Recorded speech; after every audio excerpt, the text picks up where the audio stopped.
Hello YouTube, this is Cameron. Today I want to make a video. It's good to get in nature sometimes, about meditations, Marcus Aurelius. Now, if you don't know who Marcus Aurelius is, he was an emperor, right? He could have literally anything he wanted at any time he wanted, right? All the things that we desire, like food or maybe we're like, hey, I want some McDonald's. He could have that at any moment if they had a McDonald's. I don't think they did, but that's besides the point. He could have anything he wanted, right? This book could change your life. Meditations. It's by, the person it is by is, the author, I think, is Blake Morrison. I think so. Maybe I'm wrong, but I think it's by him. It's a little chilly today, I will say. But the reason why, and a quote that really stuck with me about this is, you can control things. You can't control things that are out of your control, right? But you can. Let me look exactly what the quote said, because I'm kind of butchering the quote, honestly. And this is a big thing.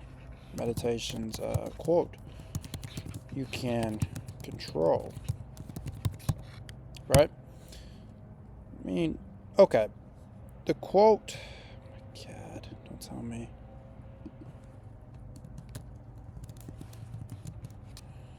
All right, let's see. The quote was, "You have power over your mind, not outside events. Realize this and you will find strength."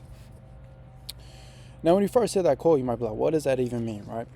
And what Marcus is saying is that, example, let's say you are you're driving to work, right? And someone cuts you off in traffic. You can't control that. That was going to happen no matter what. Or like the weather. If it's like sunny and then it starts raining, you're like, why is it raining? I wanted to go outside and, go on a hike, but now it's raining and now my plans are all ruined. You can't control that because that is nature. That's the weather. There's no controlling that. No matter how hard you try, you just can't. But what you can control is your body. You can't control if your body's deteriorating, dying, if you get a disease or something, unless you do like some type of cure. But you can control your body, like, working out, for example. You're building muscle, right? So you're building muscle, you're trying to get stronger and bigger. You can control that. You can control your mind. Ignore the dogs. They're kind of loud at the moment. But you can control your mind and the way you think. Stop. Hey, quit. Stop. Quit. Hey. Hey, quit that. Okay. Sorry about that, y'all. I don't know why the dogs are barking so much. Quit. Okay.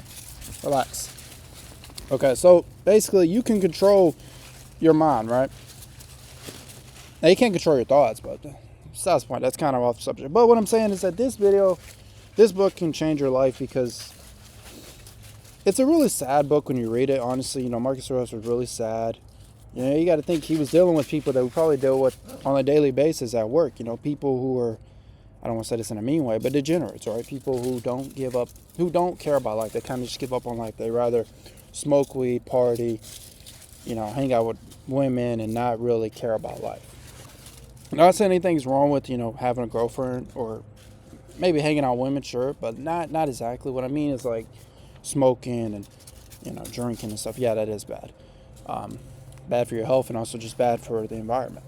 But what I'm saying is, like, this book can change your life because it has a lot of good quotes.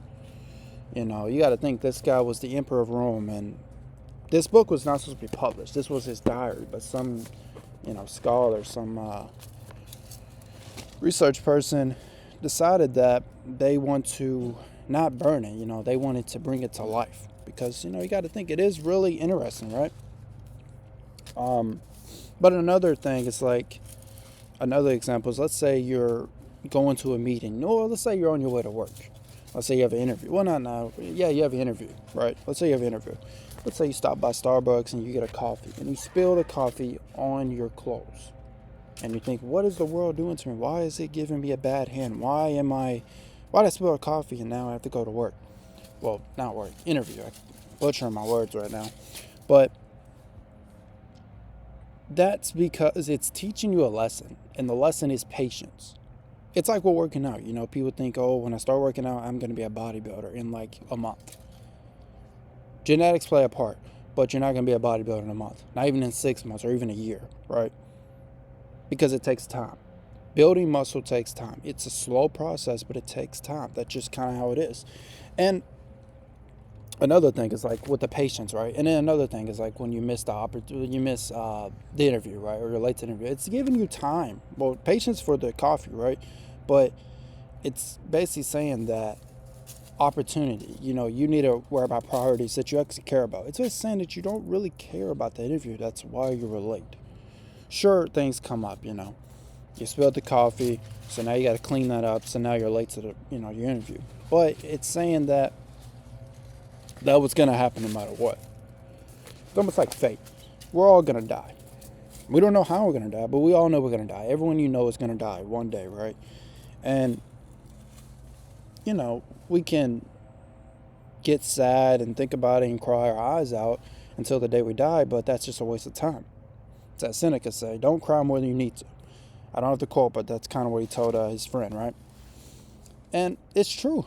You know, when you are crying so much, you do take away from time that you could be enjoying nature. You know, I mean, look at nature. Life is amazing. It's amazing how we're even here, because a lot of people take it for granted.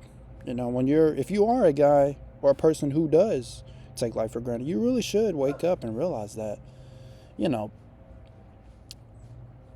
life is amazing, right? Life is good, you know. Don't get me wrong, I'm in debt, but I'm paying it off. And this book right here helps you. You know, it is a sad book, but it helps you because it lets you see there's more to life. It also lets you know that if you are lonely, you're not the only person, because Marcus Aurelius was the loneliest man on the world, well, on the planet. He was lonely, very lonely. And, you know, I just kind of let you know that. But I highly recommend you do read this book if you haven't. The translation by Penguin's edition is really good, but there's also another one by Gregory Hayes, which, what's his name? The other Stoic guy, Ryan Holiday. He recommends you read that, so it is pretty good. But I definitely recommend you get this book and read it. Let me know in the comments if you want to hear like any more book reviews. I know this one was kind of fast. I have to get ready for work soon, so it's kind of a fast video. All off the cuff. I don't have all my quotes because I've read this book, but I didn't really tally mark anything or like highlight anything, which I wish I did, but I didn't. So maybe I'll make another video updating this, talking about why you should read Meditations, because it is a really good book, and I think that this book can give you a lot of life lessons, and it can help you in life, you know, especially with patience. It tells you a lot of things. You know, this book is basically his diary. It's not really a book. It's like a way to life, right? And reading this does open your mind to a lot of things. I think it's a really good book. I think you should definitely recommend and read it. I know I probably messed up everything in this video. Dogs going insane and just all off the cuff, and my mind just... Read the book. Watch different videos. They'll tell you about the book. I didn't really get to tell you about the book because, you know, I mean, I don't really know what you want to hear from me about it, but you see the name, Marcus Aurelius Meditations. And it's just a way of life, you know. It just lets you know that there's certain things you can't control. They're outside of your control. And when you realize this, you do find strength. You know, when you're at work and you have a rude customer to you and you're saying, hey, demanding you to do something for them, you can't control their attitude. You can't control how they're acting towards it. Now, you can control how you act, how you react to it, right? You know, if they're being mean to you, you can control if you punch them in the face, or if you instead ignore them and be a virtue human being, or a good human being, and just ignore it, right? Very good book. Highly recommend it. I would definitely make another video on this so you can get it better. If you like this type of scenery, like, you know, like in the nature, let me know. I love nature in the backyard right now, but apologize if the quality's not the best or the video is not the best. I have more videos coming, but if you enjoy this video, be sure to like and subscribe. As I say, I can't keep saying it. I highly recommend you read this book. Very good book. It will help you in life. And, another example, I guess I'll give you one more example so you can really resonate with this book. Is if, let's say that,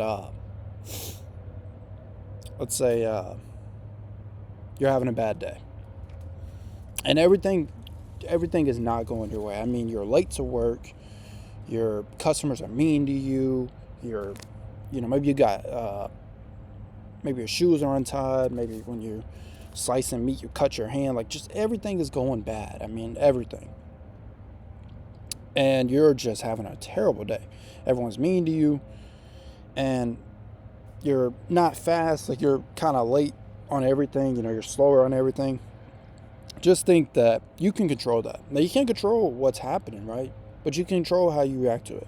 When everyone's being mean to you, instead of you being mean back, be a virtuous person. Don't be mean to them. Because, it's kind of like, I remember hearing about this in one book, but it basically talked about how, it was actually a book. Yeah, it was a book. I forgot the name of it. But it was basically talking about how people are poison, right? And how, if you go to a bar, another example before we end the video, if you go to a bar and you're all at a bar and everyone there is like sad and lonely, not all the time, but majority of the time, right? Maybe they're for a hookup or something, blah, blah, blah, right? But it talks about how, like, basically when you bring a poison person, another poison person, it doesn't make a positive, right? It's going to make it even worse. It's like when you you should be really hesitant and really scared for your child. Let's say you have a child and let's say they're around a druggie. You should really think, holy moly, I need to get my kid away from this druggie guy because he's going to influence my kid to do drugs. And it's true, when your friends are who kind of make who you turn to be, right? Not always, but it is kind of true. If you put a normal person around a druggie, if you're a kid and you're around a druggie, you might be a druggie when you grow older, especially if you're around this person, especially if you're following, So, and that's things that you can control. But a lot of things you don't think you control. Like, a lot of people are probably overweight because they think they can't control it. Unless you got some type of disease, you can control it, right? Just like me, for example, I'm overweight. I'm trying to eat better, look better, and just, I want to feel better. I also want to be healthy. So I can't control diseases. I can't control if I get cancer. I can't control if I have knee problems. Maybe it's in the gene or, something like that. But you can control how you react. You can control when you go to the doctor and you have a checkup and they give you, medicine. You can control by taking the medicine, but you can't control the outcome. Like, if you're got cancer and you're doing chemotherapy and everything's just not going to plan, you can't control that because that's like in nature. In other words, like, it's something out of your control, right? So highly recommend read this book. Probably went on crazy rants. I don't even know what I really said, but you get the point. What are things you can control, not things you can't control? When you realize this, you have strength. And I think that's a big quote that sticks with a lot of people, especially if you really think about it. It is true. We all will die one day, and you can't control how you die or when you die. So you shouldn't worry about it. Just like the weather, you shouldn't worry about that because it's the weather. You can't control the weather. If it's going to rain, it's going to rain. If it's going to snow, it's going to snow. But you can control how you react. You can control to put on a jacket or put on get an umbrella when it's raining so you don't get rained on, right? Or things you can control, okay? If you enjoyed the video, be sure to like and subscribe. Highly recommend you read this book. Definitely worth it. All right. Y'all have a great day.